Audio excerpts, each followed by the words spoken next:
ભાવનગરમાં શ્વાન નહીં પરંતુ ગાયને હડકવા જેવું ઉપડતા તેણે એક યુવતી ઉપર હુમલો કર્યો હતો।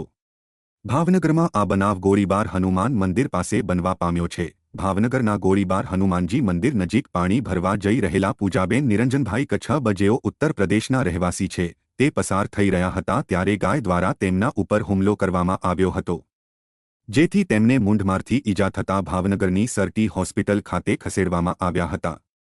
જો કે ગાયને હડકવા થયો હોવાને કારણે હુમલો કર્યો હોવાનું સામે આવ્યું છે। જો કે બનાવની જાણ થતાં મનપાનો સ્ટાફ દોડી ગયો હતો અને ભારે મથામણ બાદ ગાયને પકડી લીધી હતી।